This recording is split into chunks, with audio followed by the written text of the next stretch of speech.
पहरेदारों ने रंगे हाथ गुलाब फूल चोर को पकड़ लिया।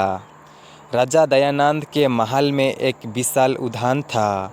वहाँ विभिन्न प्रकार के सुंदर सुंदर फूल लगे थे। एक बार एक विदेशी ने उन्हें एक पौधा उपहार में दिया जिस पर गुलाब उगते थे। बागीचे के सभी पौधे में राजा को वह पौधा अत्यंत प्रिय था। एक दिन राजा ने देखा कि पौधे पर गुलाब की संख्या कम हो रही है। उन्हें लगा कि हो न हो अवश्य ही कोई गुलाब की चोरी कर रहा है। उन्होंने पहरेदारों के सतर्क रहने तथा गुलाब के चोरी को पकड़ने का आदेश दिया। अगले दिन पहरेदारों ने चोर को रंगे हाथ पकड़ लिया। वह और कोई नहीं, बीरबल का पुत्र था।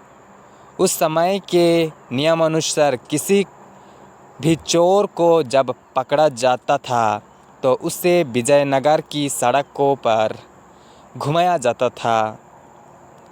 अन्य लोगों की तरह बीरबल ने भी सुना कि उसके पुत्र को गुलाब चुराते हुए पकड़ा गया है। जब बीरबल का पुत्र सिपाहियों के साथ घर के पास से गुजर रहा था तो उसकी पत्नी बीरबल से बोली, अपने पुत्र की रक्षा के लिए आप कुछ क्यों नहीं कहते? इस पर बीरबल अपने पुत्र को सुनाते हुए ज़ोर से बोला, मैं क्या कर सकता हूँ? हाँ, यदि वह अपनी तीखी जुबान का प्रयोग करे तो हो सकता है कि स्वयं को बचा सके। बीरबल के पुत्र ने जब यह सुना तो वह कुछ समझ नहीं पाया। वह सोचने लगा कि पिताजी की इस बात का आखिर क्या अर्थ हो सकता है। पिताजी ने ज़रूर उसे ही सुनाने के लिए यह बात इतनी ज़ोर से बोला है। मगर तीखी जुबान के प्रयोग करने का क्या मतलब हो सकता है? यदि वह इसका अर्थ समझ जाए तो वह बच सकता है। कुछ क्षण पश्चात उसे समझ में आ गया कि पिता के कहने का क्या अर्थ है। अपनी तीखी जुबान को प्रयोग करने का अर्थ था कि वह मीठे गुलाबों को किसी को दिखाने से पहले ही खा ले। अब क्या था, वह धीरे धीरे गुलाब के फूलों को खाने लगा। इस प्रकार महल में पहुंचने से पहले ही वह सारे गुलाब खा गया और सिपाहियों ने उस पर कोई ध्यान भी नहीं दिया। दरबार में पहुंचकर सिपाहियों ने बीरबल के पुत्र को राजा के सामने प्रस्तुत किया और कहा, महाराज, इस लड़के को हमने गुलाब चुराते हुए रंगे हाथों पकड़ा।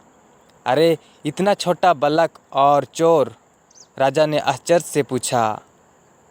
इस पर बीरबल का पुत्र बोला, महाराज, मैं तो केवल बागीचे से जा रहा था, परंतु आपको प्रसन्न करने के लिए इन्होंने मुझे पकड़ लिया। मुझे लगता है कि बदशा में ये स्वयं ही गुलाब चुराते होंगे। मैंने कोई गुलाब नहीं चुराया। क्या आपको मेरे पर कोई गुलाब दिखाई दे रहा है? यदि मैं रंगे हाथों पकड़ा गया हूँ तो मेरे हाथों में गुलाब होने चाहिए थे। गुलाब का ना पाकर पहरेदार अचंभित हो गए। राजा उन पर क्रोधित होकर बोले, तुम एक सीधे साधे बालक को चोर कैसे कह सकते हो? इसे चोर सिद्ध करने के लिए तुम्हारे पास कोई सबूत भी नहीं है। जाओ और भविष्य में बिना सबूत के किसी पर अपराधी होने का आरोप मत लगाना। इस प्रकार बीरबल का पुत्र बीरबल की बुद्धिमत्ता से स्वतंत्र हो गया।